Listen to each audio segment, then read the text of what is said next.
But then stuck in them.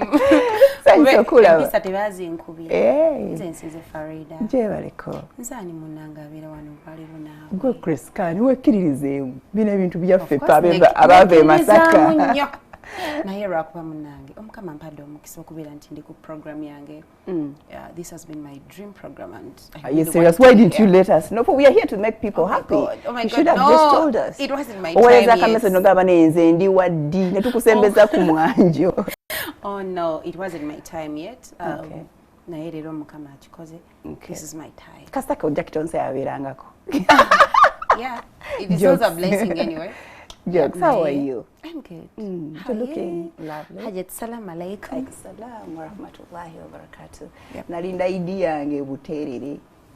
Netwajimala anyway. And watch alienda lezijja maaso nyingi. Into my and by the way, count on me. Yeah, please. Lean on me.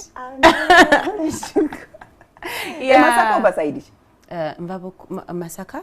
Balinyawo 2,000 tax okuva e Masaka paka e Bukunda botuka Bukunda mu trading center nokkirira kati wokkirira I'm looking at you and I'm thinking balinyawo 2,000 kati zaalinnye zikakuba zaalinnye kuona covid. Honestly I don't know because I've ndudo okulinya tax n'ekirala kati simanyi oba bava ate oba okuva e Bukunda ate wo batwalira mmeka, you know those people balina engeri gye balinyisa emiwendo ngera bogambye ne wova e Bukunda then nokkirira nogenda paka ku Bukojja. Ku Bukojja ekifo bakiyita Bukojja oba ku Bukojja gye wakuli? Now bw'otuuka e Bulembe bayitawo Bulembe Lubumba ova ekyamula Kanoni then nodda nogenda paka Bulembe Lubumba. The place is called from Kinoni then Kanoni, then nodda Chamla Primary. Awo wenyini nge wali Chamla Primary School ku Somero. So twogera ku Kampala, I mean Masakambara Road oba Rakai tukute ku kyotera. Oya nyine ebyalo bingi byendio skipping. Naye kati oyagala nkubalira okuva e Masaka paka waka. Tukute ku luguudo kiwaliwo kyotera. Of course kyotera. No kyotera. Yeah. For those who know, bamanyi nti wotuka e Bukunda nze mbaze nti okuva e Masaka paka Bukunda it is 2,000. Then nova e Bukunda nogenda paka ewaka wembeera of course it is 2,000 ku boda. Kati nova awo nyini paka Bulembe Lubumba kyekyalo kyange era wensibuka. Yes, Bukojja newe waka. Gye wakulira ku Bukojja. Era ne banzalira awo actually. Banzalira eyo era nembanga. Naye ngeri ku taata ye wa side ki? Era ali eyo naye. Eyo Masaka yasala lwera. Yoyongera yeyo kya ebyalonga 3 eyo maaso bayitayo Kyannamukaka.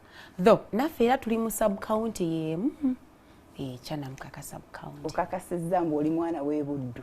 Nyo ate oba baliko of course balabiri bamanya nti kati she comes from here kitegeeza bamanyi kiri obvious wetyo ya buli kyenyinyonyola bakimanyi nti nveeyo ekifo gy'ova okimanyi olaba omanyi n'eggombolola ne taxi ekutwala ne ssente ziba mmeka na buli just mafuta g'otatubuulidde nti onywawo olwendo lwa 2 ankisinziira oba 5. Okay. So mama waali atya ye mukyala ali taata w'omwami ani? Taata wange bamuyita Muzeeyi Njagala Michael mwami wante nange neddira nte bamanya gange amatuufu bamuyita Namuwulya Grace. Ye gwe Namuwulya kati ebyakkaani byavaawo? Erinnya lya Kaani nalifuna otamatamu otunyonyodde bulungi ebyebukunda. Okay, erinnya lya Kaani nalifuna oluvannyuma lwa mukwano gwange okubeera nti yampa erinnya eryo. Mukwano gwo yani? Bali bamuyita Feroz Khan. Era nga their family namumanyo anyway wenamala muwala mulenzi namuyita Khan. Yali akweganyiza naga akawaya kano kankawa erinnya kali nzijukira kweki. Kale kati Farida kanjogera amazima. You know me, I'm just so honest. And it was my high school boyfriend. Wali omwagala. Kati aliko kati just nangamba erinnya lyokozeza. No Farida. Nangamba naine ddala nga bamuyita Arabella Grace. Arabella. and it was really tricky. I think already never done and in a dream yokubeera. Chogamba okuva dda wali weerabanga celeb. Of course, why not? Ne kusomera wabeeranga celeb. Oh my God, Farida. We natandika okunyumiza tujja kusulawo. Ogenda kunyumiza. Kuba tubadde kulya namuwulya weddira nte. Then nampa erinnya eryo nangamba Grace, hey, osogamba you get, and I bought the name because lyali lyangu ate nga lirungi. So nintandika okuyita Grace Khan from Arabella Grace. That was my natandika odyayita mu vacation ya form 6. Yeah. Okay. Because newe nabeerera yonna gye nayimbirangako ogamba mbule can try ngenda baba basobola okumbayinga buying me. It was nali neeyita Grace Arabella Grace. Erya namuwulya tolyagalira ddala? Ndyagala nnyo kubanga kyekika naye lisigaleyo ku passport. I know, but nali nyina okunoonya akanyawo kagenda kwanguyira bafaani bange. Okay, weddira nte. Ate maama bakuzaala baddira ki? Taata wange yeddira nte. The late mama wange yafa. Obambi. Sorry, at what stage of your life? Yafa ndi ngenda kujoininga ndowooza awo New Eagles. That was my form 6 vacation, and it was my yali hurting moment kyasinze as I'm going to narrate the story. Okay. But when she passed on, that is when I joined the industry, like officially. Yep. Yali yakulaba ng'oyambuka n'ategeera omwana agenda kuba muyimbi naye aba okituukamu ate n'atabeerawo ku supportinga. But she didn't support it anymore. She didn't like you to sing. Oba gwe wamukubya pressure ezamutta ng'ategedde ogenda kuyingira industry officially. No, engeri just siri byonna omuntu osobola obirowoozaako. Naye engeri gye tuba tetumanyi, we are human, tuli baana b'abantu, tosobola kumanya nti kino kyekyaviirako mami okufa oba kiri, kubanga bw'oyogedde Farida just yalwala mutwe because of yalinga having a lot of headache with me and with you. Omutwe gwali bubadde bwe migraines. Okay. I want to tell you something about me. Bwe nali ntandika okuyimba natandikira mu high school kuba nasookera ku Chiwawa Foundation Primary School, then nenzijanga nsoma. Chiwawa liri Bukunda? Bukunda. Liri eyo yennyini kati nali mu boarding okuva obuto bwange bwonna. Then nenzijanga nsoma like nzija nyambuka. Salako ku taata wange nga oba awaayo ssente oba kino oba kirina edda ekyo saakirabako.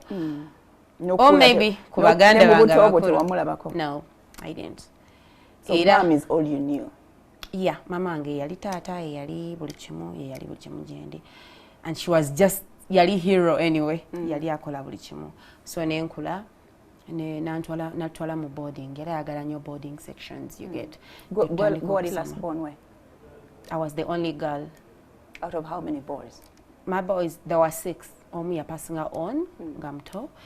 Nina Chimbugwe Martin, ye first born. Then Sekamate Tone, yaddako awo. Then Kutesa James, gwenzirako. Then Zenezo Kanziraka was the only girl. Chavolaba. Some people took it like, ngabagamba, bakuze echejo olokuba gwe mwala weka. Nyenga si kituufu. Oh no. Bakuwayiriza. Nze nalinda nerabanga ndi nomo nenga abantu bonna bagamba kana kaine echejo. Everyone was always complaining and I didn't know. I mean, search focusing ngako nnyo. But then ne last born waffe bamita Isaac Seroge. He's even watching. Seroge. My partner in crime. Mukole fujo ye muko. Yeah. Okay. Then, so mama yakoza buli kimu? Yes, buli kimu. Otese mu high school? Yes. Osomera wolo? Bwe nava mu primary kuba nasomera ku ssomero limu maze Chiwawa Foundation. Newe nabeeranga ku ssomero. Okuva my P1 I remember very well. Waliwo teacher waffe yatusomesanga okuyimba. Naye nga always ansikayo nnyo jangu okulembera akayimba, jangu okole bwoti. Grace do this, okitegeera. Era nga nange kennyini nali sibyagala kuba byali binyiiza mu kusooka. Bakuba embooko biki then yalinga ndeeta nnyo ku mwanjo. Nenkimanyiira. Tewali mwana shy mbu. Nali sikifaako.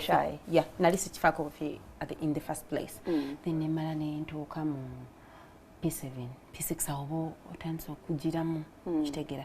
I had a friend. My friend was called Kate. Friend wange oyo nga ayagala nnyo ebintu ebyo naye nga nze sibitegera bulungi ebyokuyimba. Yeah, naye nga ate ye yali talina talent. She used to dance, do everything you get. Ne batuuka ekiseera nga waliwo essomero baagala nsomerewo naye mama wange nga siri ayagala naye nga kuliko abazungu basponsoringa abantu okuva ebweru USA what. So nga naye she inspired me a lot nga ayagala mbeeremu eyo kwaya ne mama wange n'agamba nedda. Nze omwana wange saagala muyimbi. Ngayagala obeere ki pilot. She wanted me to be a traffic officer.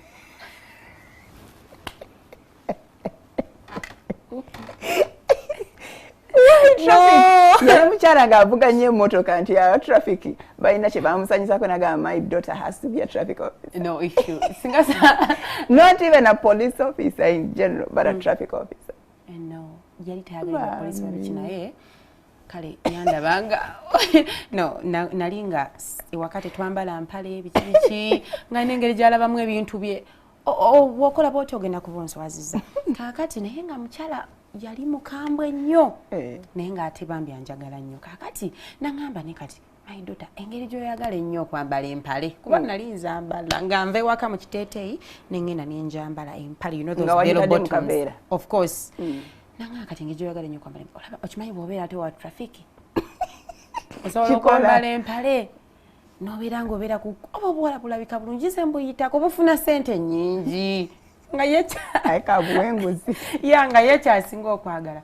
Then I was like, by the way naye nali sibyagala naye nga kyenjagala omusanyuse naye nga nnyina okola ki okumusanyusa naye mu eyo moment yennyini nemala primary nga sina kirowoozo kyonna kyakubeera artist though nali njagala nnyo Juliana Kanyomozi kati bwe nagira nenzija mu high school nyingide mu form 1 bali baavayo ebweru mu USA gye bagendanga mama nga tanzikiriza gendayo bali bakutwala naye yagaana.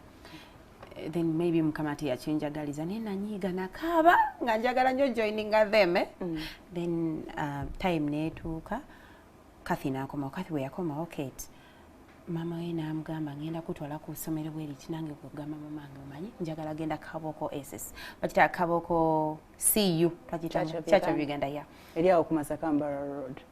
No, not Mbarara Road. It is ng'ova ekyotera ng'ojja bw'oti Bukonda neno yambuka waggulu kasozi ne mugamba njagala genda eyo nga nze nyina ensonga lwaki gye njagala ogenda ye yali asinga kwagala nsookere wano ewa Madame Bong ku St. John's Kaboko naye nangamba ne mugamba no nze njagala eri kuba namanya friend wange gy'alaga Farida, what should I even tell you?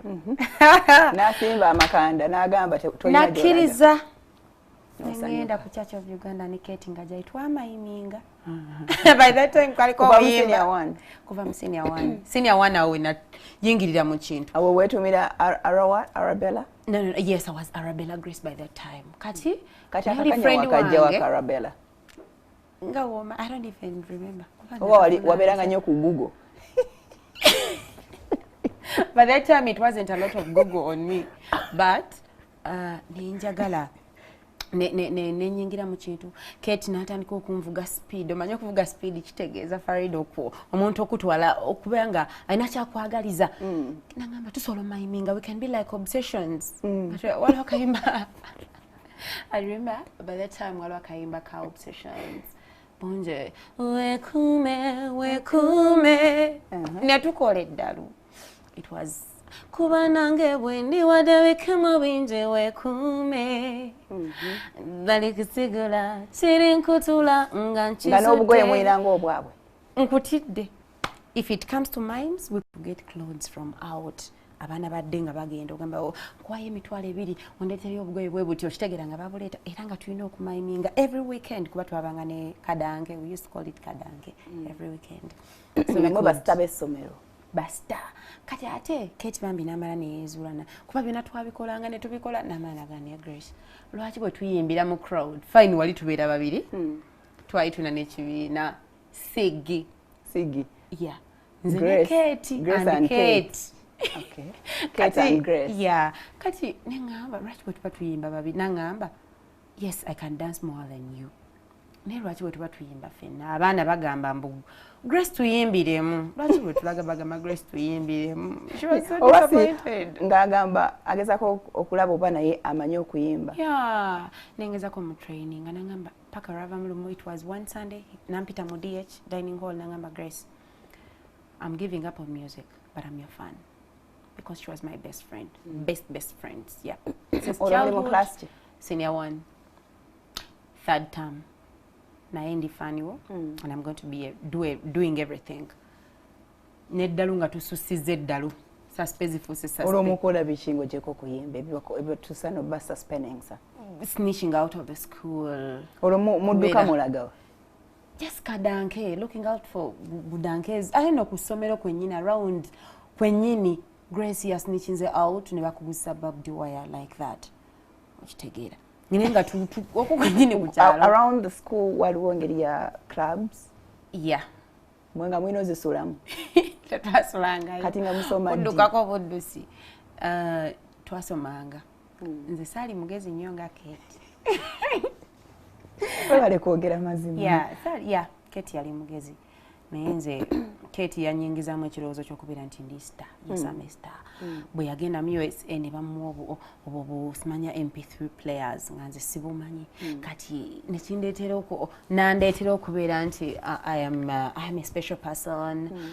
Ndi star. Okitegeera yakinteekamu nangamba Grace you a star. Ye n'abivaako nangamba Grace omanyi ki? I wanted to be a lawyer but kyentunuulidde kati. Naye nze njagala obeere star yonna gy'olaga ndi behind you. Nga bw'o sneaking out of school ne bakugoba oddayo ewa mukadde maama. Nedda. Atayagala bya music. Nayogeranga ne baganda bange. I used to talk to my brothers. Ne bajja ne bakuwolereza. Samalayo ebbanga ddene. Then nenvaayo nenzira ku St. John's Kabooko. Awo tewaliwo nonsense. Waliwo omukyala bamuyita Madame Bong. If I talk about Madame Bong, ofukamira ne wansi. My dear. Oli omukyala teri atamumanyi bwoba ozaliddwa Masaka ng'okulidde Masaka. Essomero lye baliyita Kabooko SS lyeyakuliranga. Yali mukambwe St. John's Kabooko. Awo nno maama nzizeeyo eri ku ka. Eri bakugoba bugobi oba yalaba bamugamba suspension ziyitiridde. Oba bakuteerako repeat S1. No. Not even repeat. Naye nga buli complaints nga zisusse nasomerayo term 2. Complaints nga nyingi mami nangamba kankutwale wa Madame Bongo akugolola ettumba. Nangende wa Madame Bongo. Wagera ne Kate oba ye yasigala Kabooko. Nasigalayo ne batwawula. Ebirooto ne tubirabira ddala nga bifudde. Never traffic office. No, I didn't. When not Jeno Nesangayo David, there is Musolo David, there is Niranenza Elizabeth, there is Akelo Maria. Oh my God. You don't know what happened. Oh my God. Madame Bonga aliko. Awono nga nvudde linyina experience. Bano bakatala tenze nyino bazza mu line olutufunye kuru. Tukube ngoma. After prepsi, even nemisana olunga tukulina okukola ki okulaga nti yeah there is something. Naye mwagala yataba akabya bansinga ba rapper like that David. Mwagala kakasa Madame Bongo tinyabo. Naye nga yeye mwangu.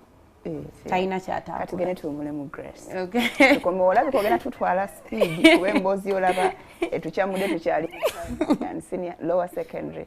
Otunatuukire no waggulu. Anyway, Grace can namuwulya. Go to the studio, please don't go away. Tuwulire Emboozi.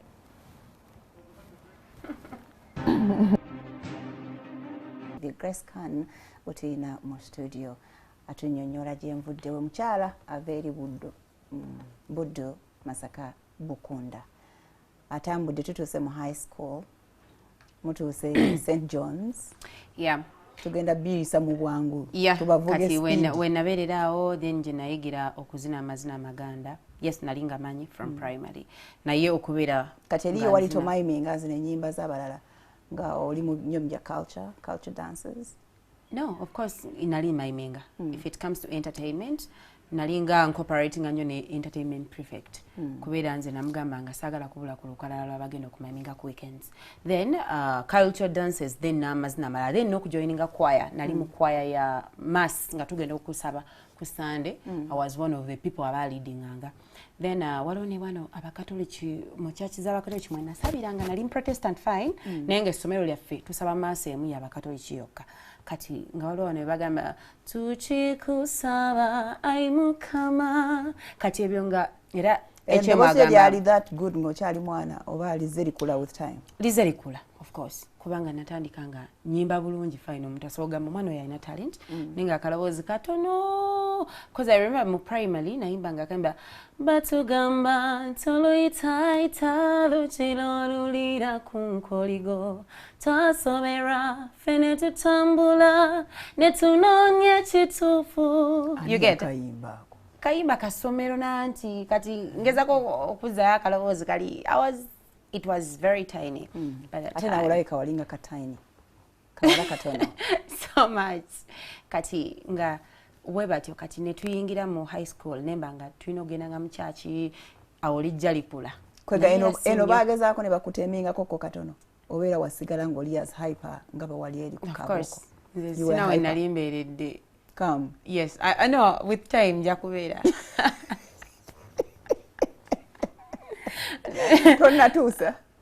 Natusa maybe. That is why I'm doing my best to be anyway so akubeera kyesiri obviously. Kati awo ne nvaayo eyo ku St. John's. Eyo nayo bakugoba. Bango banga mawo busaspenga omanyi. Then after in my form 4 bali bangobye. Mami nagamba nze ngenda kola ntya ngakola okaba maziga then. Esfote wagituula. Nevawo nga sinagitula. Nga sinagitula then. Eyo wasisenkanira kan yakuwa erinnya. That was my vacation awo. Just mo form 4 wenyini when bera ne chali wangoyo then nampeera erinnya nagamba osolo bera boti naye saaso kali bayinga ku St. John's. Ku St. John's nga bakapolingirayo koyo madamu ebongo ogamba. Anti langa omanyira abaana naye by that time I had a boyfriend bali bamuyita Daniel. Yali chali wange nga omanyire bya high school mubeera just ba mikwano just wakuba mumba mu kitwala mbu. Andoza oyagala nnyo mikwano eminenzi because wakula ne ba brothers, right? So much. Nakati. My friends are boys. My best friend is a boy. You get. Yes, wakuba ofuna mukwano omuwala n'akulimba limba n'akulaga nti ndi chaliwo nenga in actual sense ebiseera ebisinga. Not everyone abasinga tebabeera mikwano gyo. Then nenzija olwokuba nti abalenzi be babeeranga ku kiroto kye nalingako badde vi bani okitegeera then nemanya nenjoyininga nankulabe global skills. That was in my Kampala. Eri bangobanga nnyo. Stubbornness. Kati mama n'agamba kuba mama yabeeranga Kibuye naye nga jjajja ali mu kyalo. Era bwe babangobye ensookera wa jjajja gye mbeera mama n'alyoka aweereza ssente.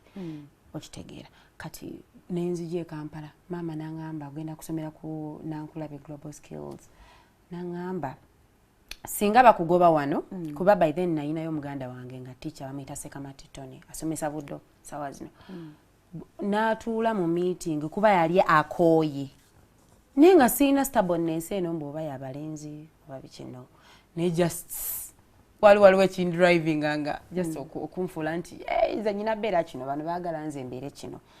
So nangamba singa bakugoba wano nayogera ne HM namunyonyola omwana ono alina ebizibu bwe biti mulalo muzibu naye bwe mumugoba wano mujja kuba nga nkutwala mu institution ate yali amanyi nti nzala wanye ebyo ebintu byogamba oba omuntu ogende mu bino institutions mbu simanyi osome kino after form 4 nga nze njagala bya university I was at school but then talent yanyingira nnyo mbongo yantawanya.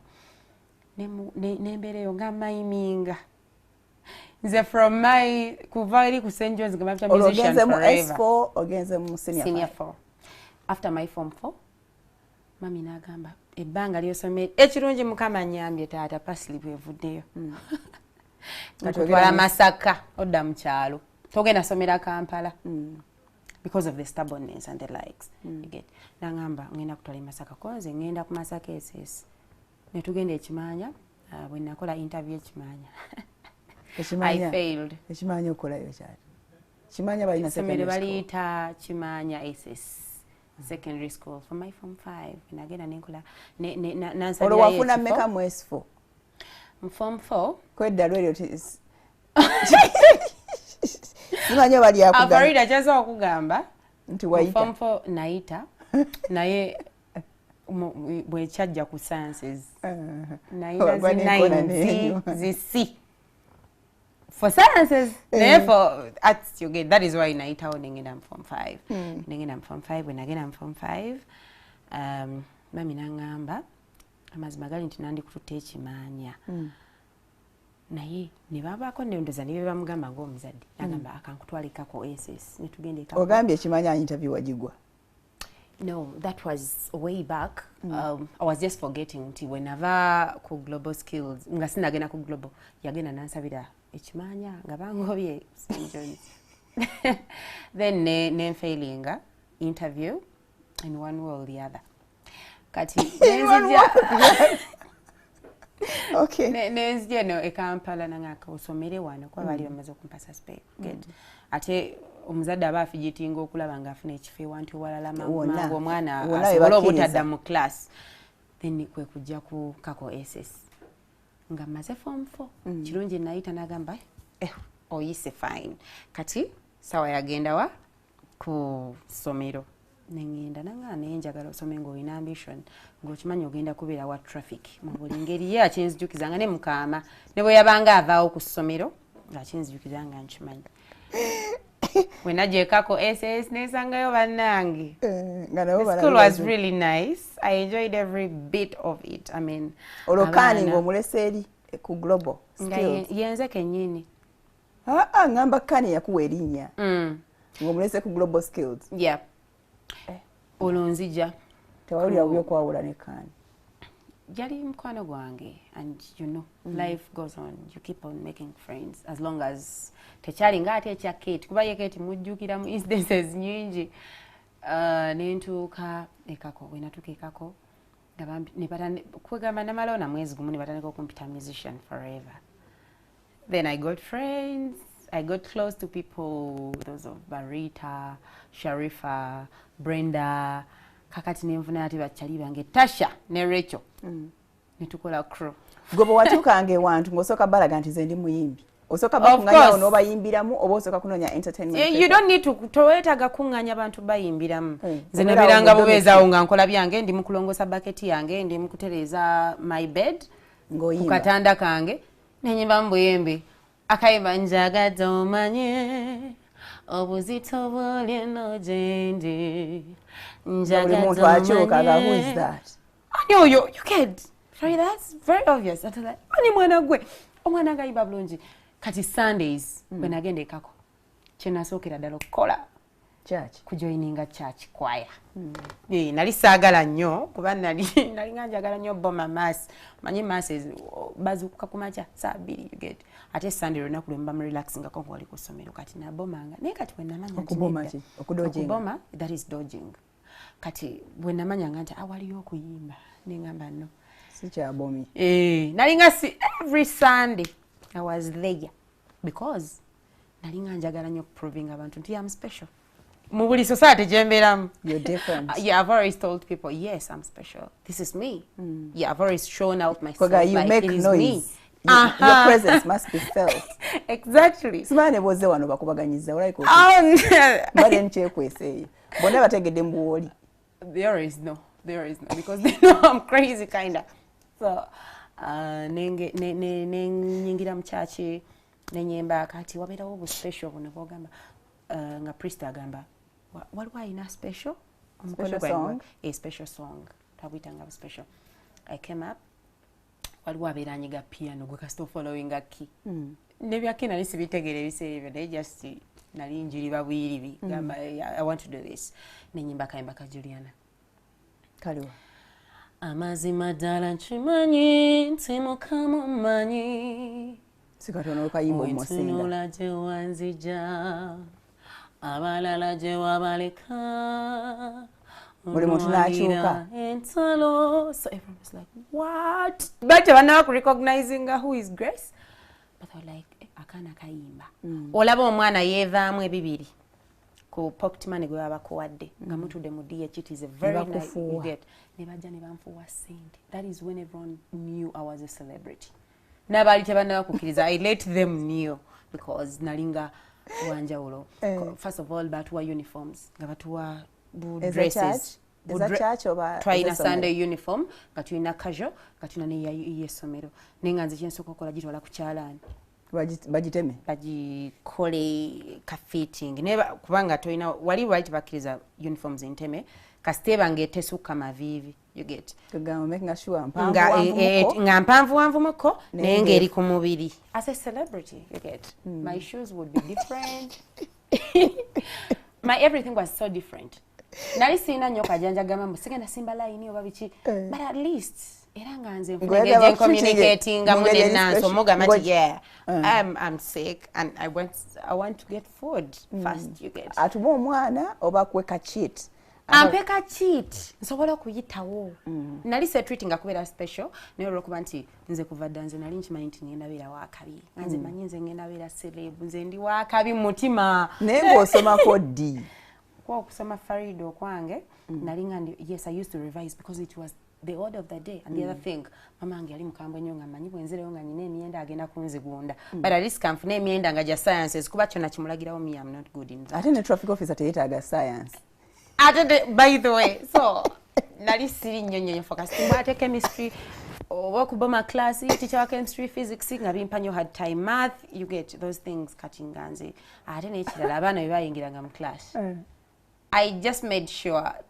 they recognized me fena twali bapya kubanga twali freshers bana bajja last nga nganzi ya last uli omu abatudde you know make sure ntadeko kali bambali babutugana kasimuli awo nenzija nako munsawo ngwera ne pins matu ezozo nazi omanyo okukusa ekintu naye era naziteekanga ne making sure nkonkonye class hello era ekyo kyo baticha bange bonna kye banzijukirako I would come last oba tugenda mu class ya GP I'll make sure nze nsembayo ate by that time form 5 oba second term nengetinga in with someone who was a friend and netumane tutandike bya boyfriend those things he was called Frank by that time kati nga making sure buli muntu yenna ino nga ne Frank ali mu class yemu nawe yeah nenga Frank always yalinga complaining Grace bana ondabisa gwe inange joberamu ebintu byo inange nzenze obulamu bwange ko teyakuchawa olwekyo omulabisa teyanchawa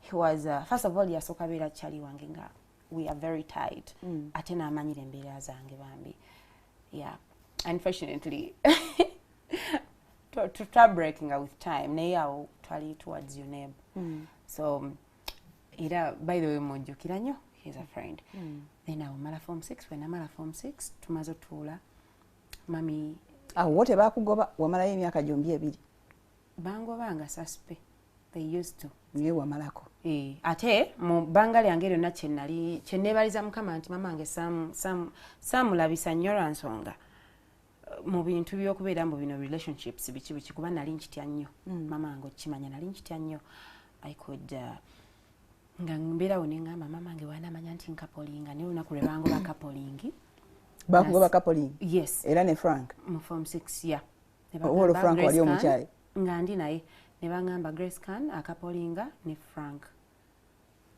Farida it was my very yali hard time okusitula ekipapula nze bino byonna simanya atolose agenze simanya mu ndongo ebyo nga tebikulya sibifa ku lwansonga nali naguma nga ne mama akimanyi nga yaguma naye era nga asobola okukuba emiggo omanya bagenda kutukula bankuba emiggo amange yayita ku bakabina akuba buli wasanze kati ekyo nga nakimanyira I'm used naye problem yajja naye saagala nnyo mamange kumanya nti I've started coupling at that early age kati waki wali okapolinga ng'omanyi takyagala nga nawe mwenyini nali nkikola bukozi naye nga mpulira mu mutwe gwange it is not okay me facing my mom nga mugamba ebyo kati watuuka wagenda wa nenkubira muganda wange nanyamba nembeerako ewuwe netuyiya paka weyangamba naye newe nobeera wano zisobola kuzeeyo okusomera kuba mama bamumanyi buli wamu yeyagendanga mama affe buli wamu yeyagendanga nengenda ewaka nentomera maama nemubuulira amazima nemugamba bampayiriza nti ndi kapolinga nga ne kapoling takitegeera kinina olulenzi nemunyonyola naye it was really hard for me to explain to her because naye okumanya mamange yali mukambwe nga manyi nejasa kikopo agenda kunzigunda nzite kolo teyankuba tujja kuddayo just kyamuggwako netudda olunaku ne lutuuka netudda ku ssomero kuba twali mu kyalo ewaka n'atuuka ku ssomero n'ambuuza ye Franka yaliwa nemugamba byonna bujjo kwenkulekya nakubuuzako ku viddi n'angamba naye nga y'omwagala ko gwe nedda maama nemugamba bampayiriza ekyo wali okiwuliddeko that was form 6 n'agamba okay kati ne bagamba time yatuuka nga bazadde balina otula ku assembly ng'ate birabisa we nooli serebu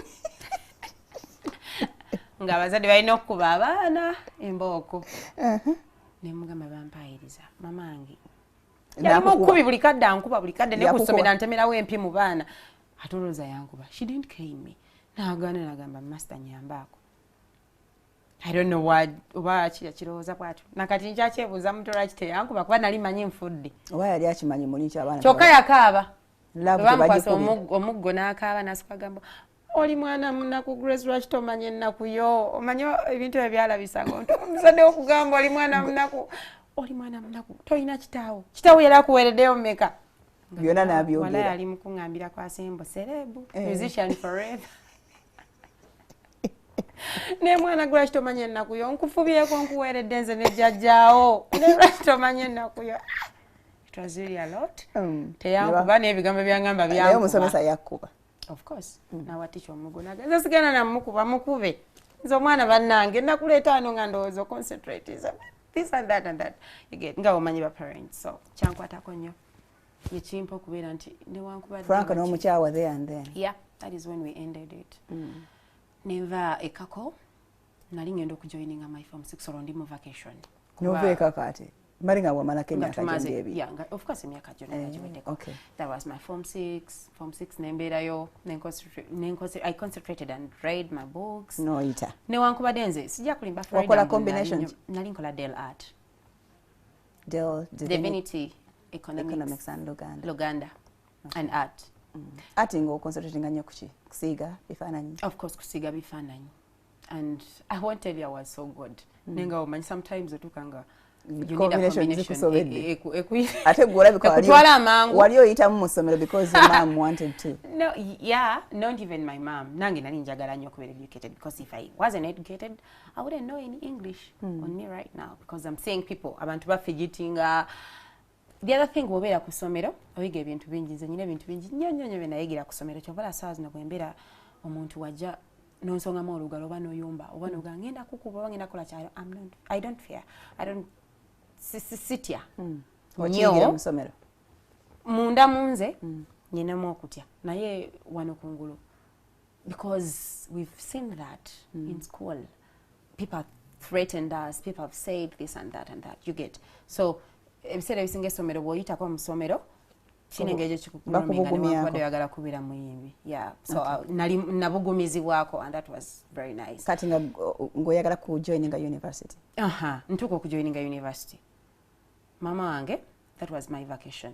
nali ndi ku TV nga ndaba Coca-Cola rated next nga baagala abaana abayimba obulungi as long as omanyi okuyimba rated next sing it nengamba ate ekyo kyokka olwo ndi mu vacation njogeza mama wange okufa obufi nziruseeko simangenze ewaba tips swizi baali eyo nga balina croy okusalama road makindi nebyenkola nga sibitegeera waliyo ne kenzo ja live yali ekyali awo ngenze ku ja live nga nekyenjagala ekituufu sikimanyi like nali manyi nti njagala kuyimba mu buli ngeri yonna nenga tolaawo otandikira nga simanyi wakutandikira kati we nali ndi awo muvaaka nfuna mukwano gwange by the way sawa zinalina mukomera bamuyita Katumba Isma yeyitanga sweeper we nafuna kyali wange nga ngamba it was my friend eyanconnecting ate ku sweeper she was a girl nga womanyi otema buli luwenda okulaba nga otuuka ku dream yo angamba sweeper babeera wali ku Salama Road naye nga mama wange tanzikiriza kutambula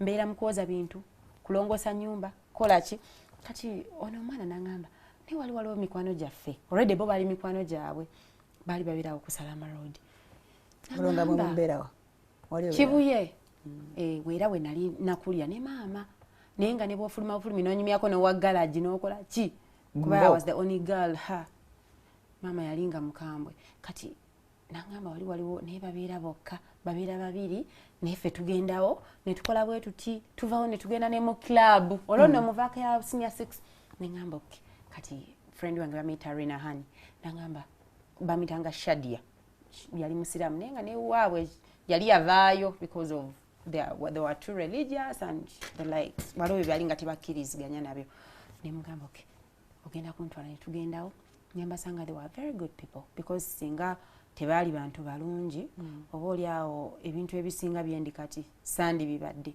naye sweeper yabeeranga n'abawala bangi ne Jose Mountain nga bakola emize egyenjawulo bagenda mu mabaala bakola bwe bati naye olw'okuba nagenda ndi muto I was very young olwo olina emyaka emeka nga 17 wakola 18 I was 18 by that time kubaawo yali vacation yeah.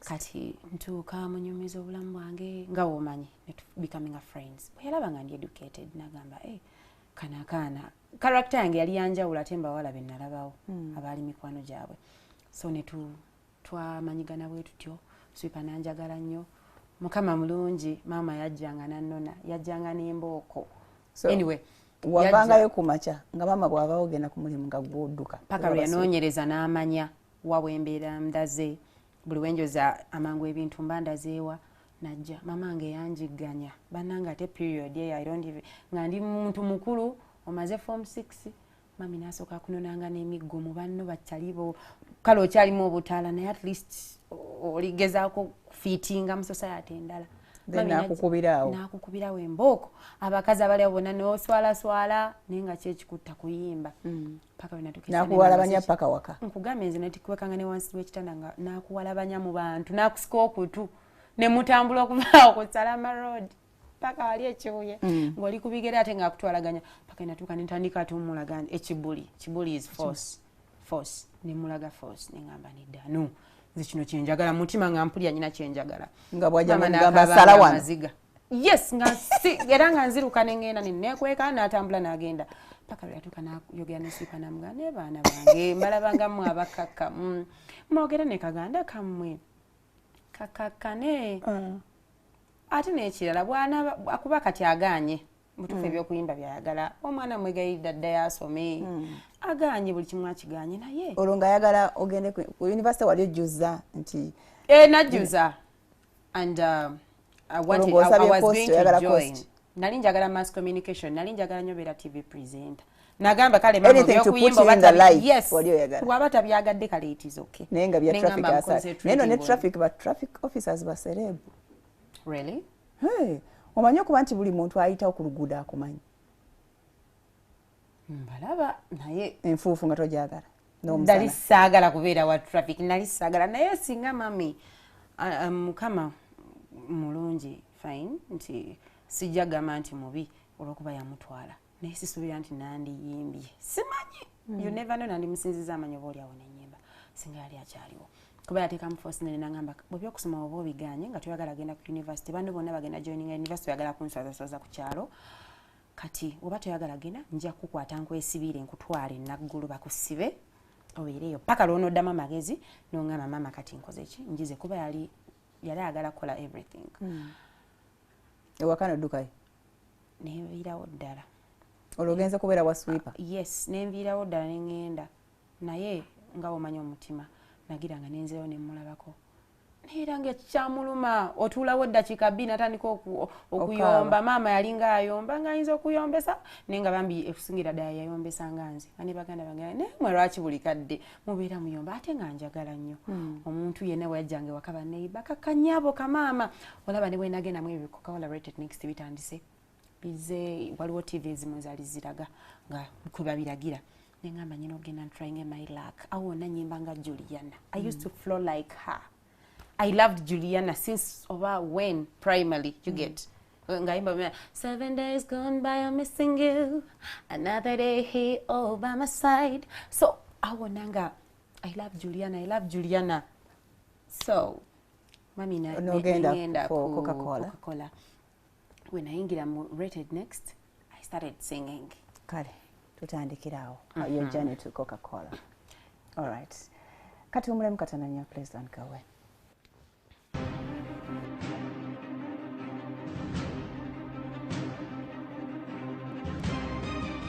Dine Grace Khan thank you for watching Grace where were we When I joined Kako. Kako twavuddeyo dda n'ogenda ku university. I mean, okay, ogenda yes, Coca-Cola right. It was rated next, Coca-Cola. So otandikira wa?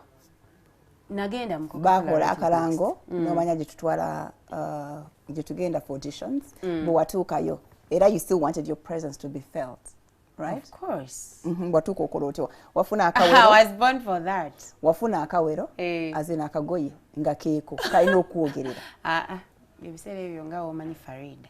Twali tetulina mu kasente. Nga n'essimu yannyini okwata y'amapensa. Ate yennyini maama we yaba alina okuba nga yagiggulira. Otherwise, baba teyagiggulira oba olina obbinyonyola. Maama wo bukambwe bwe yaliko ng'asobola okugulira essimu. Yagimpa. I don't know why. Naye yagimpa. Ndoza yamanya bw'ataagikuuja ginoonya. Nedda simanyi anyway. Nembeera na akasimu naye nga katono. Kati nenyingira mu Coca-Cola rated next. Nabiraba ku TV maana nga ntolina gy'olaga. Wamugambako nti ngenda kutwala. Yagaana. Ngenda kugezesa. Yagaana. Bwe yagaana nenvaawo. Nengenda. Naye nga jjukira oba olina okugenda n'omanya gy'ogenda okuddawo. Olwedde naye nyina ewaka bwe gye nsobola okugenda wali ku Salama Road. Era wali ewo nnyini we nagenda. Ewa sweeper.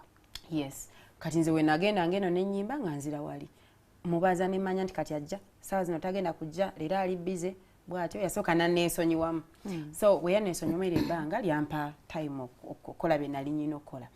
Ne ŋŋenda mu rated next nembeerayo kugamba n'ennyimba naye munange n'engwa.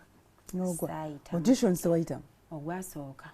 Tewabakakasa? Omwaka ogwasooka byagaana. Tewabakakasa nga bakugyemu? I did. Wali abaana abaali bayimba nga bayimba bulungi nnyo nnyo nnyo. Ngamba ba judges. Bagamba you don't know what you have lost. I didn't have that confidence to talk to them like by that time. Ne wadda auditions endala nenzirayo. Nengenda nenyimba bulungi nnyo. Eyo yennyini gye nasanga Sasha Brighton. Naye auditions wezajja wali auditions nga ze Kampala nga za regions Arua, Masaka, Mbarara, where. Kati nengamba singa nagenda ku auditions ze Kampala zigenda kubeera too tight. Ate abaana bangi nnyo e Kampala. Nenenya emmotoka taxi nengenda mu kyalo e Masaka. Masaka town, not even kyalo but Masaka town. We nasanga ku Maria Flow wali auditions. Nendaba obupande wali obulaba bulungi. Nengenda nene namanya abe Masaka nyino baggala ekyo nagenda nkimanyi. So we natuukayo. Yes, nenfitamu. Bali bakuwa card, we want you. We namanyira Sasha Brighton. I remember wali onakasikika different taya. Naye auditioning ila Masaka? Yes, naye je namusanga. Nagenda olaba omuwala. Omuwala ayina enviri za nacho nyingi nnyo ku mutwe. Ziri mutinti nga mulungi. Nogamba ono yava wansinga. Nenjagala bere mukwano gwange. Nembera ize. Kuba nze nali sirabika bulungi nnyo. I was just a little kid there, very black, has sina nviri ate nali tomboy. Anyambala nga abalenzi kwegandi awo sina nga she has the figure, she's looking nice anyway. It's like you're appreciating and yeah, I just appreciate it. Then najja nangamba nali ntuddawo tulinze zajjanga audition zimala lunaku lulamba.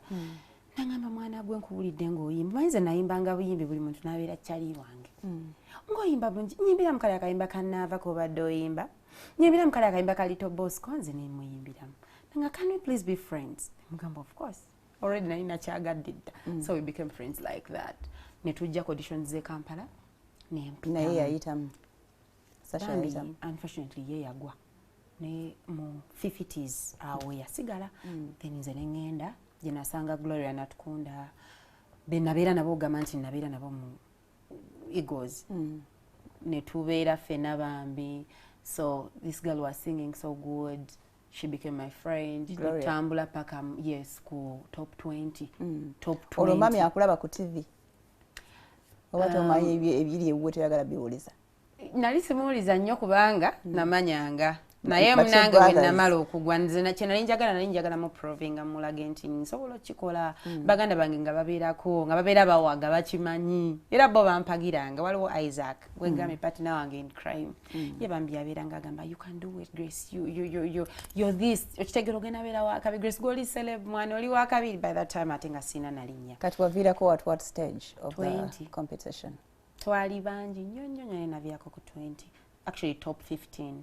nga mulimu Wene Noaji mulimu oyo Sasha mulimu Brown Sugar bali banji Brown Sugar yakomeyo mabega then Sasha nava Sasha we yava munaga Grace kati nsigadde ndi ate Sasha atava Masaka ate kati ayise watuse Kampala Gloria regions zalinga regions ngeri gye bajja abantu ne mujje Kampala Sasha avirako eyo wala then nze ekirungi ne makinga up nenga mwenda mwaje Kampala twajje Kampala abaana bali banji nga buli kadde batemako kati nze ekirungi ne ntuuka mu 15 ne Gloria okitegeera then mu 15 eza region ezeka wonna kuba twayitusula mu house twayitufunye house awo nanga manyi bannange mukama nanyamba bya bine ntuuka nembeya wakusatu ne bali bagaba fridge bagaba TV bagaba esimu ne Farida nkubuulire tewatuukayo natuuka nenfuna fear natuuka nentya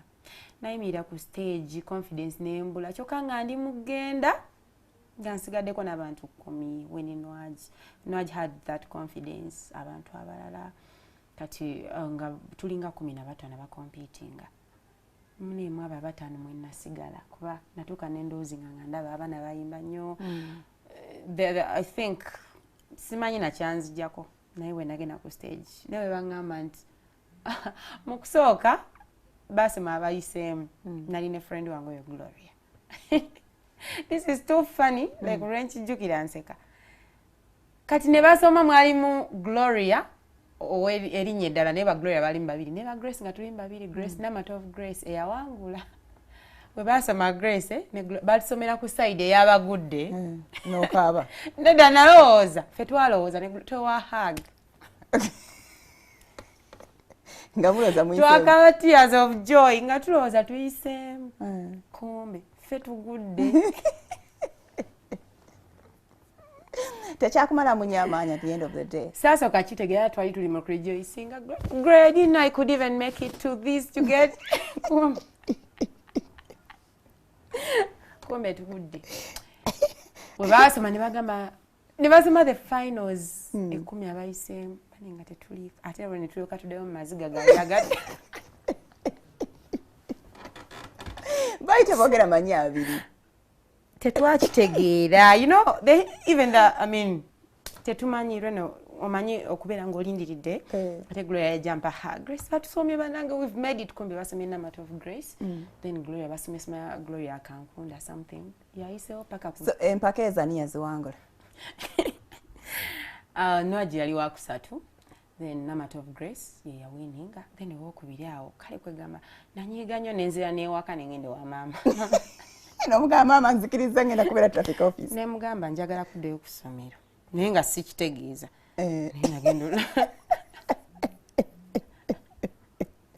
wali tokitegeeza ng'oyagala mpulira n'obusungu n'ennaku actually I even gave up mama nagamba olaba we nagamba nakugamba togenda biwangula okitegeera lwaki tuweesonyiwa ebintu by'okuyimba ebintu ebyo biveeko ng'oddayo ku ssomero oba oliawo new egos nejja limba ndi waka olwano nga ntagadde ngenze waba Renex producer nze studio gye nagimiriramu waliwo Prince Aiza awe Makinde nenga nenyimirira ku kazindalo nga simanyi ne bwe bayimba omuzindalo baguyimirirako batya microphone ogamba kati ndi muyimbi ngenda kuyimba bwenti wonanga tewagezaako all this time okuwandika yakayimba nabulina bungi buli awo ojjuki omusi ojjuki naye nga wawandiika tewina melody ya oba kaita tonerabira kubanga omutuufu yegwe kingambe kati nti ndi ku mutima gw'okubanga bwe natuuka ne manya music bwe nategeera mbu n'obuyimba bwe nali nnyimba melody tezaali nga ntuufu bino nayimbanga buyiya nayiyanga obuyimba bwange yakuva by the way mu secondary awo wonna then kati ozeeyo wa maama nzeeyo wa maama namalamu amaanyi nasanyuka nengamba biganye nno bino kati awo wennyini bwe nalaba nga tayagala ayagala ngende ku ssomero by the way ne yali assa omukago ogusembayo lyali ssomero school you have to be at school wenagenye waba tips ze ngenze waba onnyimbye eyimba y'obuyimba awo batandise okumbakingisa naye nga ne byembakinga sibitegeera munnange mba ndi waka olwo bambi mami yafuna obulwadde yalwala yakwatibwa omutwe jukira yabeeranga too hard working akola kinakola kiri bwe yalwala omutwe yalwala olunaku lumu olunaku olwokubiri ne tumutwalako mu ddwaliro wali endeeba ku Joy. Mami wange actually yafa ampita nga simanyi na kyeyali aŋŋamba niri erinnya lyasembayo okwogera. My mom, I wasn't there. Just era lyali ddalu maybe because kino just nzize nkyajjusa emirundi mingi. Mama wange we yali afa saasobola kubeerawo okitegeera saaliwo nagenze kuyimba nali yansaba nga ayagala ayina emmere gye yali agala mufumbire ne ngende ewaka ngifumbe. Bwe natuuka ewaka ne nteekako emmere then ne ndoota just nga wonoloota ekirooto ne ŋŋamba muganda wange Isaac ne mugamba okimanyi ndoose nga mami kino kuba mami waffe twalinga tulina omuzengo omuntu walwala ewaka tugamba weekoza weerwaza toyagala kukola mirimu era newe yali agenda kintu kye twali tumugamba mami weekoza omutwe gusobola okutweka ku kitanda ne bamuteekako ecupa. Mama wange n'afa. Ne mama wange we yafa just yandekera sinaba maybe nyine ebintu ebimu bye nali sinaba kuyiga.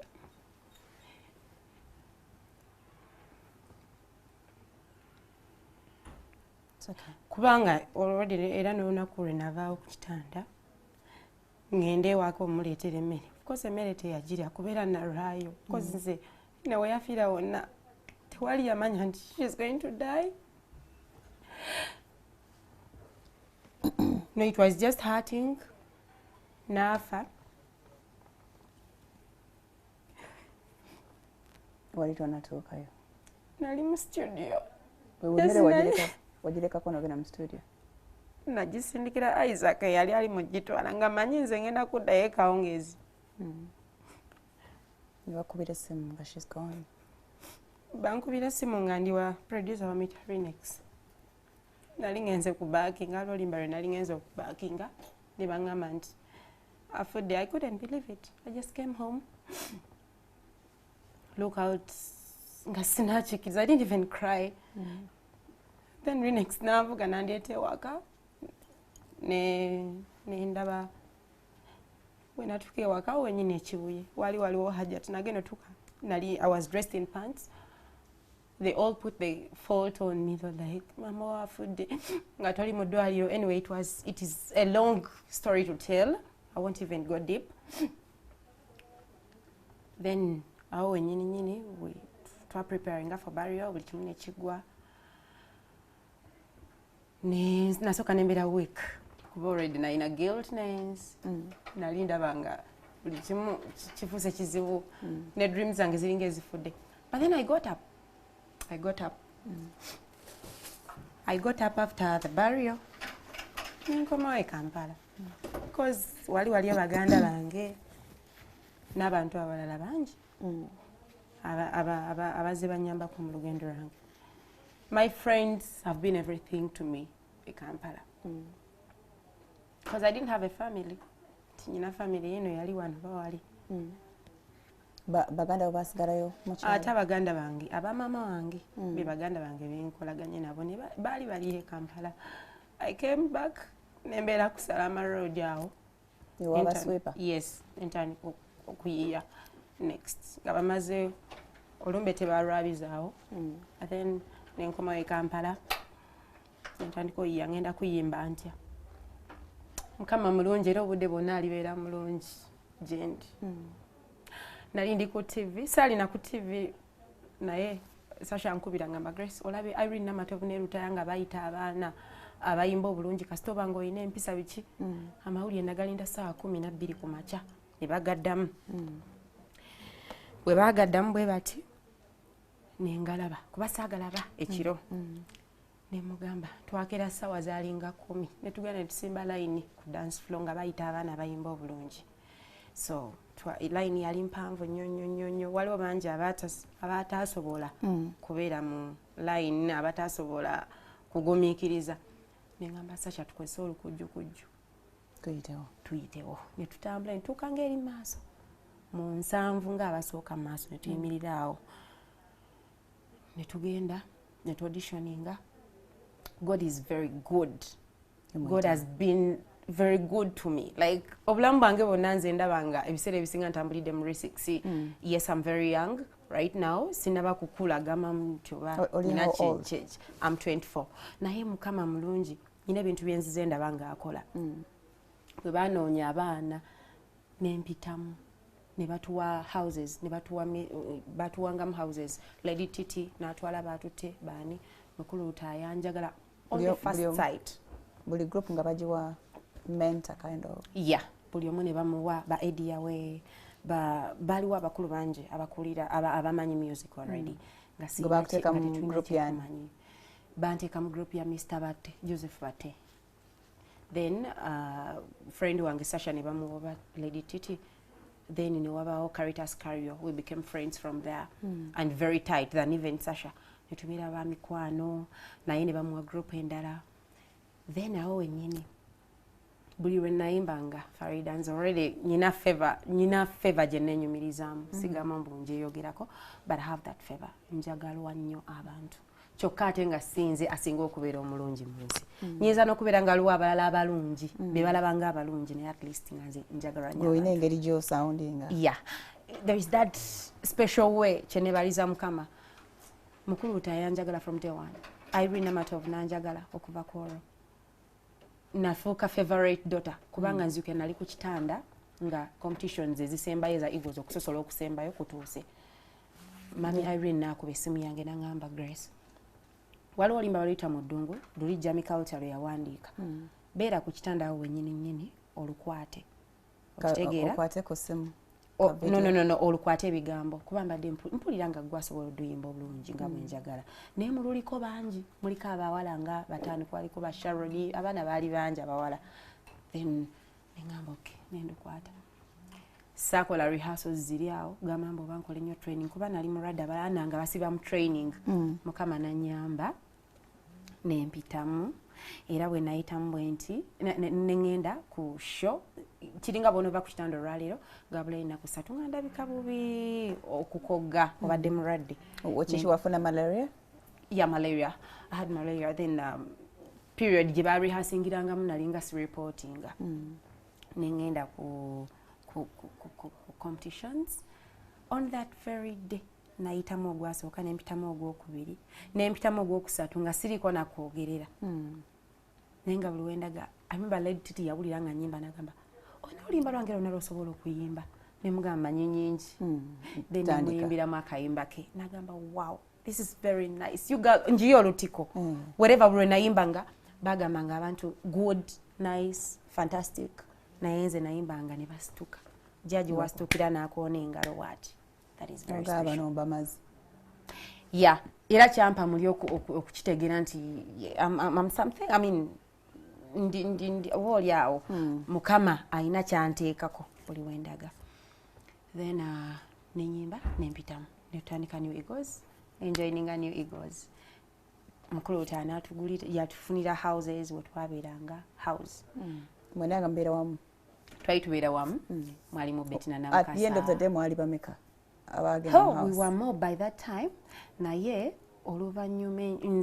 oluvanyuma bajja batutemako then netusigala abaana batwali sijjukira bulungi namba naye abagezaako okusoundinga kuba twali bangi twalina Robert Rota, we had Bettina na Mukasa, Jovan Luzinda, Henry Mwanji, Sasha Brighton, Sharon Nagawa, Aida Mugo, Rachel Namiro. Abasinga mwavaamu mukubye nyimba zammwe. As in sikuva mu group naye mukubye nyimba. Twavaamu. Like we came up to making. Nenga Farida wali empisa. Irene. Ojeri akatala ko mu Kimombasa n'okigwako. Twafukamiranga okubuuza si mu bubi era muzeeyi yatugamba yayita ina gwa forcinga ko muzeeyi yanjofre. Yeah, daddy. Naye daddy, you know, I became too close to him. He was my sweetest friend. I mean, ye muntu yandagana okundaga nti omwana asobola okukola omusango w'ekintu nga kinene naye n'omusonyiwa n'ogamba kagule kato. Okitegeera kagule esi kagule. He used to call me Gule and yalinga favoring nnyo. Me and I think Jovan twalina kafeva akali akenjawulo by that time. Era nga njagala nnyo ndowooza olw'okuba I don't know but nalinga first of all nalinga oba bwe wajja wabategeezaako nti mami wange yakafa. No, I didn't. Nebakusaasira olw'ekyo. I didn't. But I don't know. Jajja kitya naye nga kyemmanyi nti nzijukira ne Irene Matobo yandabanga nga dota jukira ne bamugamba hey Grace Kane akufaananamu. So bwente bwe najja okuyingira mu New Eagles. Nembira mu New Eagles. Talent yetandika, I mean career yetandikira eyo. Yeah. Batandise okuwandikira obuyimba. Era dadi n'agamba kana akayimba Grace ke yayimba mu auditions yagenda okayimba. Akali akajami culture. Nengenda mu studio. Farida nalaba love y'obuyimbi evaawa. Nayimirira ku microphone n'ennyimba olimba ndiba nawe mudungu ndiba nawe ebuziba ndiba nawe. Daddy when nayimirira ku microphone, do you know what he did? Yakwata ebizike. Nali sikwatanga ku bizike n'ekyebiri. Nga ndaba like it is a lot of money on me. Nga buli kagambo k'ennyimba buli omwana bw'akoona nooti bannange ne padman. Buli kigambo nga kijja n'ekizike. Buli kye nayimbanga banina nfuwa ssente. Nagamba you're going to be a star Grace. Okitegera ye yanzikirizamu from day one. Kwegamba yandetera okubeera more confident n'okwekkiririzaamu ennyo okusinga ekirala kyonna nga tokyalina ky'oŋŋamba. Then I started singing nemalirizaawo ne gundi kwegamba career n'etambula ne tutuuka ku stage olinnya ku stage tomanyi yimba live biki ne batuyigiriza okuyimba. Then now tugenze ku house life n'etambula kati with all that love that they showed you, then how did you come out? Wavaayo otya mu New Eagles? Navaayo omulundi ogwasooka. Nga wayiseewo bbanga ki?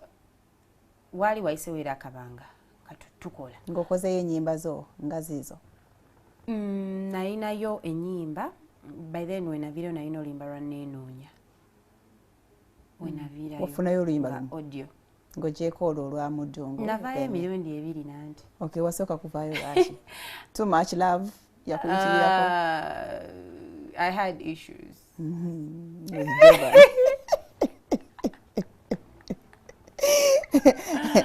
Joban yakwetera obuzibu? No,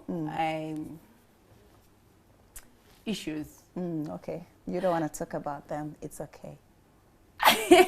Oh no, yeah, I fell in love with a fellow musician and then carrying our own affair. Itagenda bulungi with time. That is Joban, right? Yeah. Okay. Era wenabera naye nebitagenda bulungi yadde. No salawo. Byasooka nebeera birungi. I'm terribly sorry. Okay. Oh, okay. So no salawo omuleke for the good of your emotional being. That is the exact thing. No sibula daddy. Daddy namweleza message samusibula direct. Daddy n'agamba nno kapengulia. Gule wange. Then later on, ate nze kennyini eyeegoba. Nali neegobye. Neekuba essimu ne neegayirira ne banzizaayo. Watuuka ebweru ng'ensinzibwe. Mbutuufu obulamu bwanyiga neŋŋamba why. Kanzireyo. Yeah.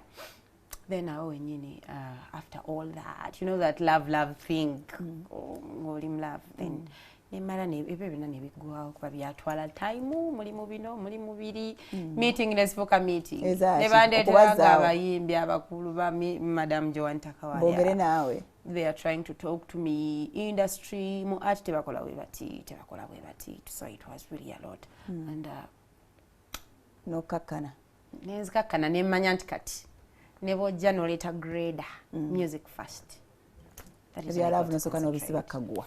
Yeah. Kale katigenda tuwumulemu Grace. Tuwumulemu okusembayo. Tukomawo tukyagenda maaso n'emboozi yago. Asinga bulungi abasigadde tondetera kano ke kasawo mwentereka masanyu gange n'obulamu bwange ebyamapenzi yasinga okubimanya abasigadde tumbulira nze ne bwenkwata n'osuula mu nnyanja ey'omunnyo sijja muta era nfaanaye ngenda kufaanaye nze bwe ŋŋambye nja kufaanaye omulungi nja kufaanaye Okay, weerabidde omwogera erinnya though. I must confess you have a very, very beautiful voice. Thank you, Farida. Very beautiful and powerful. Oh, this is so wonderful. Honestly, my fans, eno message ndi mukujijja mu presenter wange wakale. Ekibadde kiroto kyange.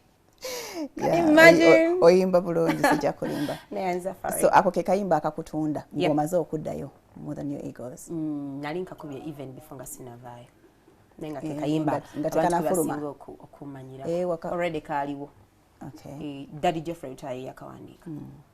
So buddayo n'okubayo obulala nga butaano. Yep. Nenzirako nenyimba naina mudunga first nenyimba nja kufa naye nenyimba nenoonya Jevan Luzinda yampandikira nenoonya olonga muze muli ba mukwano just friend. By that time era nagenda by the way nenoonya mulino oyo. Yeah, I had the audio yali audio nga si video when I come out then they compensated and did a video for that song because it was a good one. Yeah. Then nenyimba simanyi kati oba bwogera it's okay simanyi baleke boogere wandogala goba simanyi then nendyo kanyimba wakyuka wakyuka yogwe nasembirako nga sinafuna ndowooza darling kubanga I remember wakyuka. Yeah, I think it is wakyuka. Okay, so eyo maze otebenkedde then all of a sudden era novaayo. What happened this time? Savaayo. Naliyo. You're still there? New Eagles? No, nafuna manager. Daddy yatugamba nti mufune ba managers abagenda bayambako naye nga you're still under me nga mujja nompaka stojja no performing noyimba. That is okay. So up to now oina engeri ya contract near the New Eagles into baba ina performance somewhere. They have a show somewhere you can go perform. I left. You're confusing me. Thing is, waliwo twali tuli mu New Eagles fennaye. Then daddy natugamba tufune ba managers nenga tusobola ogendanga ne tuperforminga ku shows. Nga beetaaze. Iye nga twetaaze era nga tuli mu New Eagles. Then ne tukikola. Era nitufuna ba managers abaana basinga because ndaba buli omu yajjanga nga ina manager we. Era nayimba almost ba myezi ng'emeka nga ndine kojja kitonsa. Era kojja nga nvuga nantwala ku show nenyimba buli wabeera show ya New Eagles at the same time ng'ate nyimba bya kojja byabangambye nti ogenda kuyimba wano oba ogenda kuyimba wali. Okitegedde kate? Naye nga naliwa kojja kitonsa mu kitonsa events. Naye nga ekikakata ku kubeera nti New Eagles ina weetegese. Bwe ina show ogenda. Ina reportinga. Kujanga nyina strong. Ekiriko na kwebuuzaako. Nga bakusasula oba? Of course batusasulanga. Balinga batuwa ngo bakuwa sente. Okay. Ogenda ne bakuwa sente. Kale kwegamba twasigaza eri child to parental love. You have to do what your parent tells you. Nengo oyina byokola ebibyo. Oli mu event ndala emikolo wejijja kitonsa ya bookinga bwebityo. Okay. Yeah, so ate mumala mutya muva ku kyolwana ogamba even this parent child relationship nayo keveo now let me go full blast with Kitonsa events. Nakirowooza nga nze nendabanga just nengamba oba emikolo shows zakolidinganga ogenda okulaba of course zaali zikolidinga kyekisooka then nekyokulala nengamba muzeyi wange alinkubira walibanga tugeza neetaaze you never know. Nsobola ogenda kubanga nze sikulanga maaso ga Jeffrey Lutaya naye nengamba no, I just felt like I had to post because I posted on my accounts, my social media handles. Nengamba no, I'm out of this. Just I'm not working with Eagles anymore. Yes, anymore. Nenga ndisigalira ndi dota always. Wakyali abaliyo kumwe ba babies be balera. Wakyali abaliyo kati. Jebali. Jebali. Okay. Waliyo Betina na Mukasa. Gwensinga okumanya ndowooza ba ne Rachel Namiro n'abalala. Good yavaayo Jovan. It's an innocent question, by the way. Okay, let's assume you don't follow Jovan, so you don't know what happened. Honestly, I don't know. Bakaritas yavaayo. Sasha yavaayo, Chemanyi. Manyi Henry Mwanje yavaayo. Era yakyogera ne kumpewo. Chemanyi ne Jovan yavaayo. Okay. Yeah, then ne Sasha yavaayo. Okay, so that's all I know maybe. Obera koja Kitonsa oyimbayo buyimba kine koja. under him wakuwayo buyimba ki? Nayimbayo Wakyuka, nakola video ya Wakyuka, nenkola Nakutikira Ngule, nenkola olimbo olulala baluyita Boogera, all on his nga ye, then nenkola olimbo olulala waliwo ezitannafuluma ziringa 3, then waliwo olulala baluyita lwayese Omarafiki yaluwandiika enyimba nga 6. Then ino olimbo luli main lwembadde nakola video nga wekiro kiraba changing management or changing groups wekitera okuzzaako abantu either mabega oba maaso tewaddirira. I didn't. And you don't regret ever making that decision?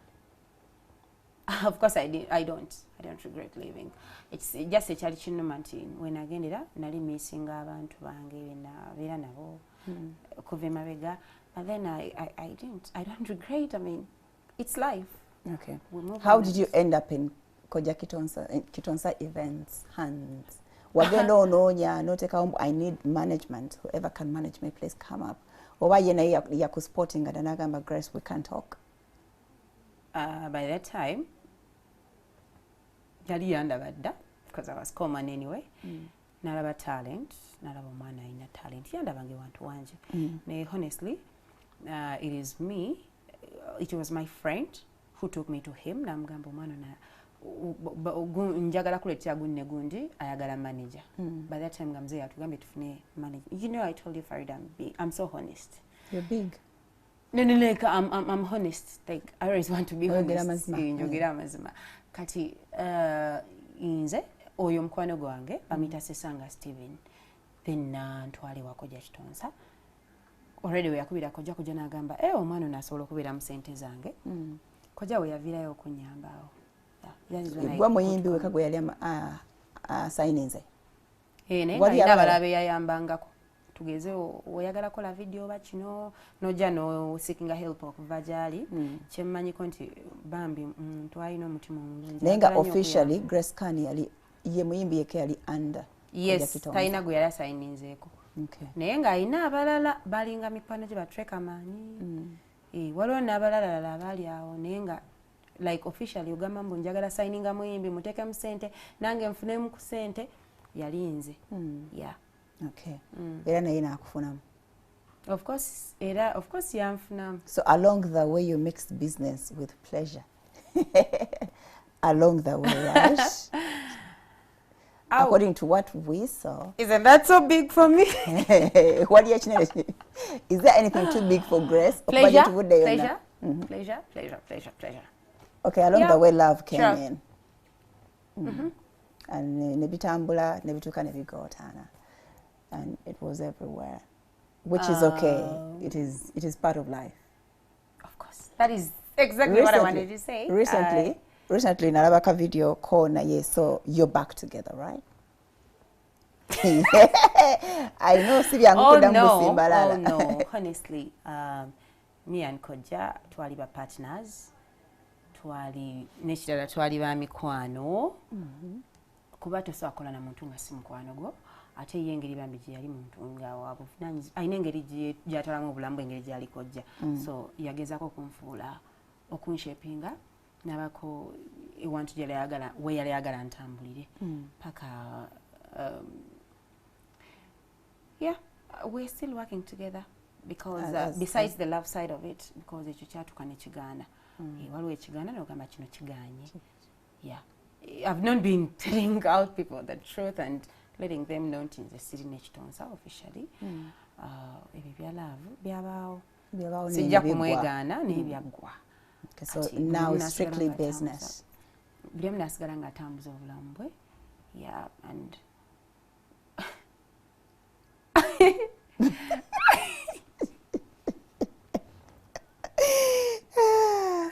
my God. Okay, so he's now your manager, right? Mutya atambuza music. Twawumulamu. Oli ku vacation. Oli ku holiday music.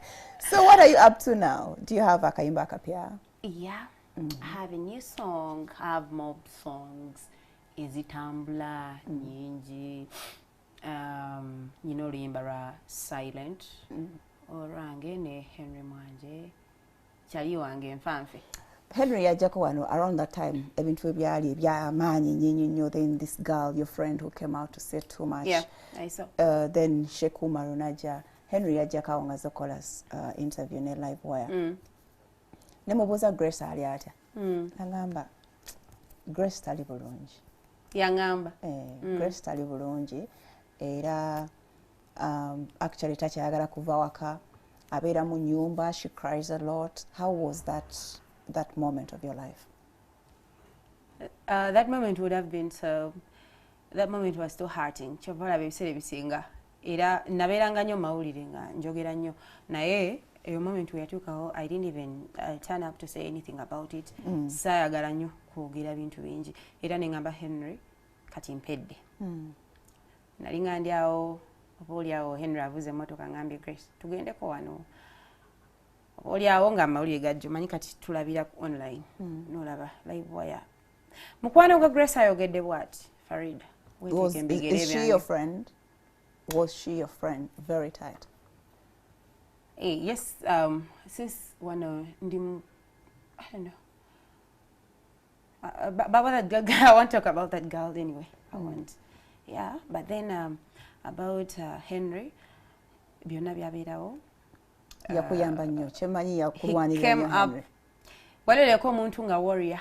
Nakusingira neba anyway baganda bangira tebandintegedde kuba ye yali amanyi from day one amanyi kyensobola okukola kyesobola kukola. Henry akimanyi bulungi ndize bwenyiga ne Grace ne tuyomba ne twevuma ngena mo blocking.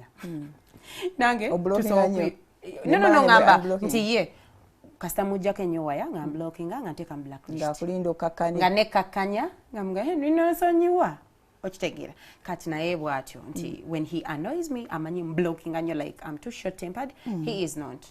The other thing Henry no abadde mukwano gwange for a long time. Nyina ensobi nyingi ze nandibadde nkoze kuba already olaba nkola ensobi ng'ate yangambye awo tolinnyawo ne nninnyawo kitegeeza he has been my friend. Yeah, I was so happy when I saw him.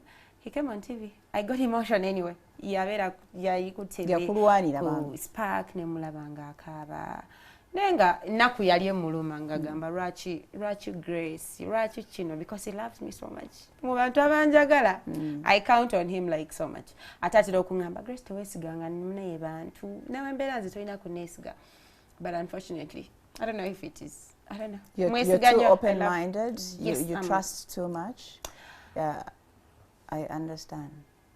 I trust too much. I make a lot of friends and anyway, I'm just trying to put myself in position not to make a lot of friends and be kinda. Obeko wokoma. Yeah. I know usually to soka kwekona na jukira okuboka.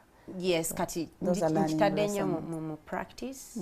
But for Henry, amanyi buli everything. Nemba ngenda kusenya. Henry okimanyi kati ngenda kusenya. Henry okimanyi kati nalidde. Nalina omuze habit ey'obutagala kulya. He tells me, man, babe toyagala kulya olyawo oyagala beera watisiruma nenga. Mu kiseera ekyo wali tolya? Ebiseera ebyo nali sobola kulya. Consolation ye wagiteekanga mu ki? Consolation, I had a friend. I had Henry. Yalinga nnyo nange. Then ne baganda be waliwo Emma, Geoffrey. Baganda bange abakusala road balina olwali lungi. Kati baganda kuchekingako. Yes, sina kunchekingako. Nze nabeeranga ne Henry 24/7 bambi nga ankonsolinga nnyo nga ngamba tofaayo. Bigenda kuggwa. Olaba kino kyokola sirika. Sirika. Era nga ekyo kyakuyigiriza okusirikako. It was too much for me. Too much. So all this time, Koja Kitonsa as a manager, did he ever get in touch? Was Grace, are you okay? He used to. Yeah, he used to. Era bambi naye kennyini yangamba nga sirika. It is okay. Kale tutegedde buli omu ayagala kwogera byayagala era nzijukira bwe yakola interview yagamba naye ebintu bino bya happening 2016 lwaki ate kati bijja kati era bwe yabagambye naga nze sibimanyi. Grace mutegedde mwaka gumu, how dare you tell me? Ate bino byabeerawo biri bikinaga nze bye sijja kubyogerako sibitegeera nakamulaba nange, so I don't have any compliment on that. So in that maybe naye yabeerawo anyway yabeerawo he didn't. Okay. Teyalaga mpisa. Oddadde engulu n'ogamba okay, this must stop, I have a career to take forward. It was Henry. Yangamba Grace, nyina oluyimba naluguze wano ku Jamie culture, but it is silent. Obeera depressed, obeera no mukwekubagiza lekera ebintu byokkaaba lekera okwekubagiza. Stand you a lady, I mean ensi ekugendako. I'm going to write for you a song, write a woman, you're a superior woman, man.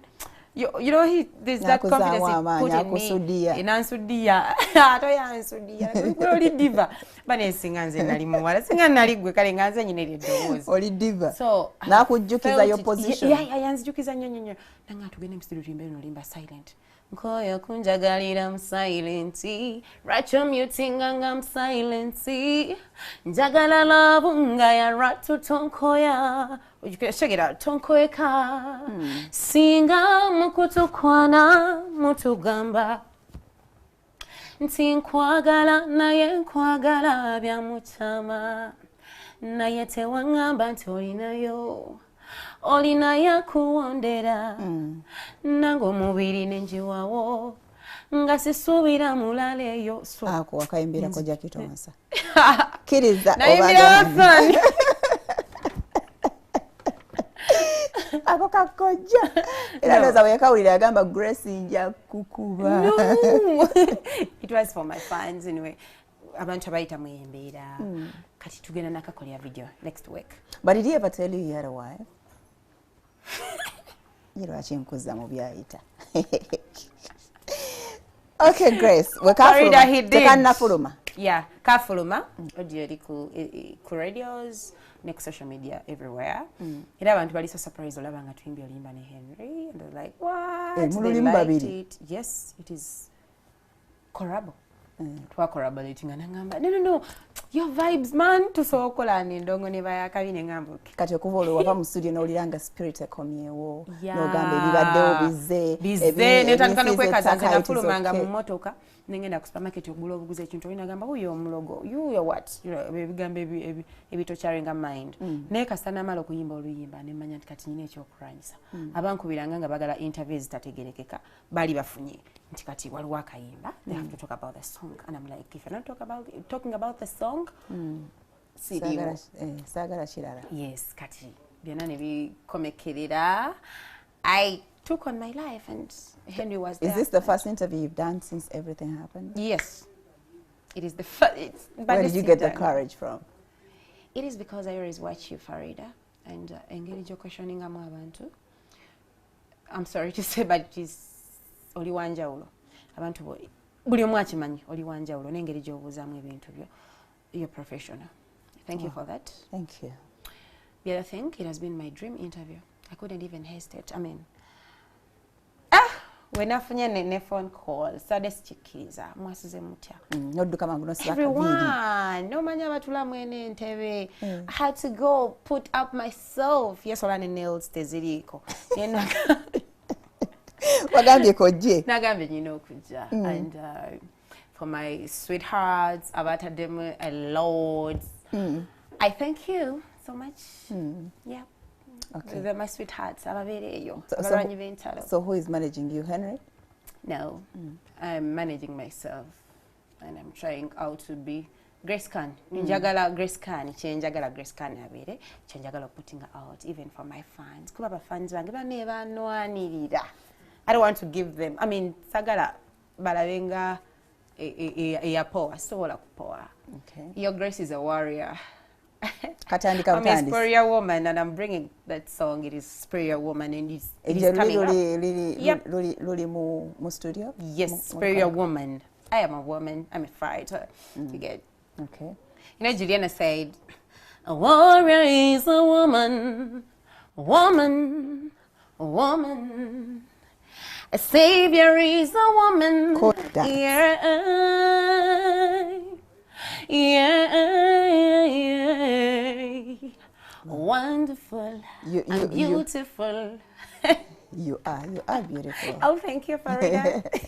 Yeah. Juliana is your favorite? Oh my God. My darling, my sweetheart, my favorite. Have you ever met her? No. Why? No. Why? Juliana, I really want to meet you. She's not around. But she's watching. She's streaming, I know. Someday. You would love to do a song with her? Oh my God. Simanyo bantu banodukola nenyimba bulungi. Binza okunnema nti nga ntidde mba nyina soko mumanyi. Nyino kyemanyiza nti Juliana yono. I know kwa emyezi ebiri nokkakana nga wosoma oluyimba. banyiroso okyemanyiza nti I met her. Twali ku birthday ya Ssaabasajja Kabaka. Kati nga ngenda nali ne Irene Amatovu ne ngenda kuyimba. Twali tugenda kuyimba. Kati naye twali tuzinirako mami Irene. Kati mami manyi kye yakola. Dali nangamba, Grace, nina surprise ya, close your eyes. It's like, nagenda tukanga ye Juliana, nga so achikiriza. I didn't even I'm sure you cried. Didn't you cry? Namaziga naganonya ne gamba, like, I couldn't believe. Olutiko ne lunjiwa, Juliana nampa hug, Juliana kanyomozi. Oh my God. Did you have any word to tell her? I didn't. Yatukanga mbuza, kukitegera ine nga sina kyakogera. Bali bagenda ne bamugamba waliwo tulina akawala kakwagala nnyo. I don't know what they even told her. Naye nze bajja ne bangamba, you know Juliana. Bali ba taking a pics, bali ba na smiling banange nga neddoboozi ly'eddyo. Bane nga ne bwayogera bwayimba. Ngamba mukama banange Juliana, banange yeye. Kyokka byonna nabyogeranga mu mutima, sina kye nayogera deneki. Nyagenda bwatu teweekubya na kifaananyi. Oh my God, saafuna na kifaananyi. Yamala okugenda netandika okwejjusa bane njagala Juliana. Bane njagala nnyo Juliana. Ani omulala gweyagala? I love Bobby Wine. Since my childhood, I love Bobby Wine. Njagala nnyo abaana abawala abato aba-inspiring. About-inspiring okuyimba. Waliwo abasawozi naba-inspiring abalala, musicians. Abakola obulungi. Those who are working good in the industry. The Shebas, the Remas. I like Rema. Oh my God. Rema ine eddoboozi eddungi. I like her vocal ability. N'engeri gya standing. N'ekirala kye njagala ku Rema. She kinda crazy or stupid, I don't know. That way she comes up and na standing and agamba, yes, ndi muyimbi, ndi celebrity. Tekinzijjako kyabuntu kyakubeera nti njagala omusajja wange. Oba this is my hubby, this is my boo. Yeah. Nkyagala nnyo ku Rema, her personality. I mean, I like it. The other person I like Irene Amatovu. Just I won't say I like her oba mu ngeri kyoba kino ekyemanyi nti ali disciplined n'omutima gw'omulungi. Then Jeffrey Otaya there. That my daddy, he inspires me. The other person, waliwo abantu bangi abayimbi benjagala Spice Diana. Not because she's even a friend, no, Rock Panta, I know omutima omulungi. She gives back to the community. And yeah. Akadde katuweddeko. Yeah. Are you dating now? Akadde katuweddeko. I am not dating. And you don't want to date, right? I do. I'm a human. I'm a girl. I look very good. young at that. I'd like to send my greetings today. Please do. Your favorite. Which one is your favorite? How many do you have anyway? I have 7. Is it out? 7 songs. Ngaba zonna okuva emyaka 5 gyomaze ng'oyimba. Olina ennyimba 7. Which is your favorite? Wachuka. Okay, ogenda tuyimbira musooka otumire. First of all, njagala kwebaza management ya NTV, Spark and everyone. Mwebale nnyo bambi neyanza nnyo okunkyazako wano. Thank you so much for loving me. By the way, Spark and student nnyo NTV, like you guys are so special. Neyanza nnyo Farida na kazi w'omukwano. Nzani atula mu program yo. Good Grace, Superior Woman. Superior Woman. Chovola bira wendi. Era dream yange ekimu ku birooto byange. 2020 ngenda nkituukiriza. Henry Mwanje, my best friend. Oli wano kimanyi bulungi. Kwagala nnyo. Keep moving. Have you ever met your... Yep. Sorry. Have you ever met your dad?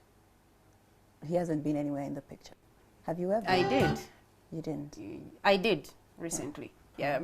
Everyone who is watching me, neyanza nnyo bafans bange, mwebale kunjagala nga bwendi. Yeah, nga bwendi.